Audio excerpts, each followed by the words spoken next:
Do livro Caminho, Verdade e Vida, capítulo 131, Homens e Anjos, psicografado pelo médium Chico Xavier, através do Espírito Emmanuel. Homens e Anjos. Enquanto os anjos, sendo maiores em força e poder, não pronunciam contra eles juízo blasfemo diante do Senhor. Segunda Epístola a Pedro, capítulo 2, versículo 11. É lastimável observar o grande número de pessoas que estão sempre dispostas a proferir sentenças blasfematórias umas para com as outras.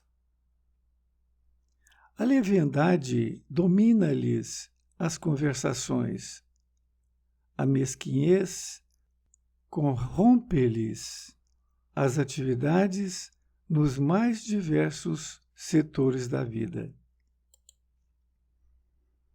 Exceção feita aos sinceros cultivadores da luz religiosa, quase todos os homens se conservam à porta de situações ásperas, em que o esforço difamatório lhes envenena a vida.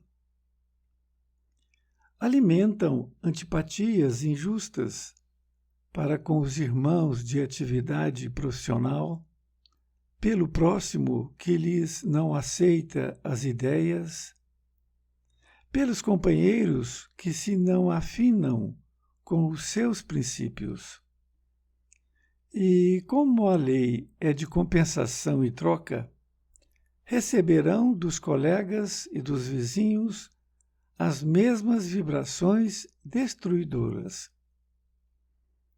Guerras silenciosas, nesse sentido, têm por vezes secular duração. Entretanto, o homem jactancioso está sempre rodeado pela ação benéfica de espíritos iluminados e generosos, que, quanto mais revestidos de poder divino, mais se compadecem das fragilidades humanas, estendendo-lhes mãos acolhedoras para o caminho e jamais pronunciando juízos condenatórios. Toda vez que fores compelido a analisar os esforços alheios, recorda a palavra de Pedro. Não te esqueças de que as entidades angélicas, mananciais vivos e sublimes de força e poder, nunca enunciam sentenças acusatórias contra ti diante de Deus. Emmanuel, Pedro Leopoldo, 2 de setembro de 1948. Querido amigo, querida amiga, aqui estamos com mais um capítulo do livro Caminho, Verdade e Vida. Agora com o tema Homens e Anjos. Enquanto os anjos, sendo maiores em força e poder, não pronunciam contra eles juízo blasfemo diante do Senhor. A palavra blasfemar é que insulta aquilo que é sagrado, que está amaldiçoando. Seria interessante nós analisarmos o versículo 10 do Evangelho, que lá diz que as pessoas que estavam no mal estavam blasfemando, falando mal da parte daqueles que estavam indo no caminho do bem. Emmanuel nos explica dizendo que é lastimável observar o grande número de pessoas que estão sempre dispostas a proferir sentenças blasfematórias, umas para com as outras. Ele está dizendo que tem um grupo que fica proferindo sentenças blasfematórias, umas contra as outras. E realmente é normal nós vermos esse tipo ainda de comportamento. A blasfema é aquilo que insulta. Blasfemar é insultar aquilo que é sagrado, amaldiçoar.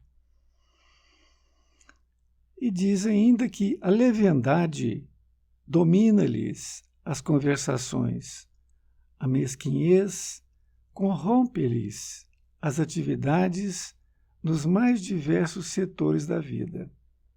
A leviandade é aquele que julga precipitadamente, sem seriedade. São formas ainda muito rudes de pessoas que fazem isso.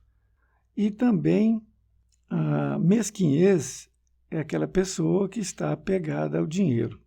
Ele está dizendo, então, que esse tipo de pessoas corrompem a atividade dos mais diversos setores da vida, atingindo pessoas naturalmente e criando essas questões difíceis na sociedade.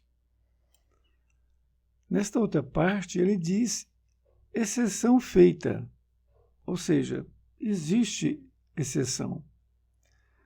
Ele diz que aos sinceros cultivadores da luz religiosa, quase todos os homens se conservam à porta de situações ásperas, em que o esforço difamatório lhes envenena a vida.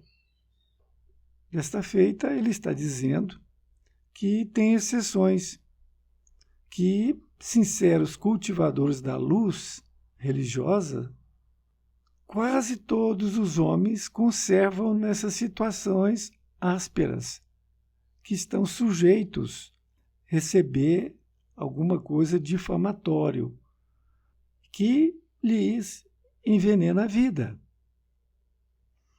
E diz ainda que alimentam antipatias injustas para com os irmãos de atividade profissional, pelo próximo que lhes não aceita as ideias, pelos companheiros que se não afinam com os seus princípios. Ele está dizendo que eles estão alimentando antipatias injustas com esses irmãos de atividade profissional.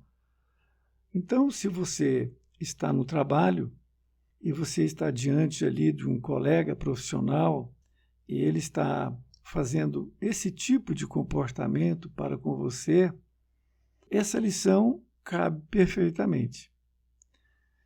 E ele continua dizendo que, pelo próximo, que lhes não aceita as ideias. As ideias, cada um tem uma ideia sobre um determinado assunto. E aí nós temos que respeitar. Se a outra pessoa não respeitar a nossa ideia, é um problema dela. Pelos companheiros que se não afinam com seus princípios. São pessoas que já têm uma certa antipatia conosco. E aí é necessário nós nos resguardarmos para que não caiamos em discussões com essas pessoas. E ele diz que, e como a lei é de compensação e troca, receberão dos colegas e dos vizinhos as mesmas vibrações destruidoras. Isto é, se você, ao ser confrontado com uma pessoa que está criando uma situação dessa, o que nós devemos fazer? Nós temos que calar e não mentalizar coisas negativas para ele. Nós temos que orar para ele, porque nós temos que desvencilhar daquela energia que ele tem. Se você entrar na onda dessa pessoa, você vai ficar pior quanto ele na sua saúde, na sua questão mental. Porque Emmanuel está dizendo aqui que, como a lei é de compensação e troca, se você entra na linha dele, você vai receber a energia dele. Ruim, naturalmente. Por isso que ele diz, compensação e troca. Nós temos que nos preservar. Nossa saúde mental é muito importante. Se nós não tivermos esta saúde mental, com certeza nós teremos também alguma doença no corpo físico. E ele diz, guerras silenciosas, nesse sentido, têm por vezes secular duração. Veja bem que uma coisa pequena, ela pode ir aumentando, criando e virando um monstro, que é o que ele está dizendo, guerras silenciosas. Ele diz que, entretanto, o homem jactancioso está sempre rodeado pela ação benéfica de espíritos iluminados e generosos, que, quanto mais revestidos de poder divino, mais se compadecem das fragilidades humanas, estendendo-lhes mãos acolhedoras para o caminho e jamais pronunciando juízos condenatórios. A palavra jactancioso significa aquele ou quem se manifesta com arrogância, vaidoso, orgulhoso. Ele está então dizendo que mesmo essas pessoas está sempre rodeado pela ação benéfica de espíritos que estão tentando ajudá-lo. E é exatamente isso que nós temos que fazer também. Tentar ajudá-lo. Por isso que nós temos que orar para ele. Os espíritos iluminados e generosos, eles estão para salvar almas. Essa é a ideia. Jamais pronunciando juízos condenatórios. Isto é, esses espíritos iluminados não vão condenar essa criatura. E diz, toda vez que fores compelido a analisar os esforços alheios, recorda a palavra de Pedro. A palavra compelido significa que está sendo forçado. Quando então você estiver diante dessa situação, que nós podemos analisar os esforços recordando a palavra de Pedro. Então, isso sempre que a gente possa fazer. E diz, não te esqueças de que as entidades angélicas, mananciais vivos e sublimes de força e poder, nunca enunciam sentenças acusatórias contra ti, diante de Deus. Mananciais são fontes abundantes que possuem essas entidades angélicas. E eles nunca vão ali dar sentenças acusatórias para ninguém, muito menos para nós. O objetivo deles é nos ajudar sempre. Um grande abraço e até mais ver, e fique com Deus.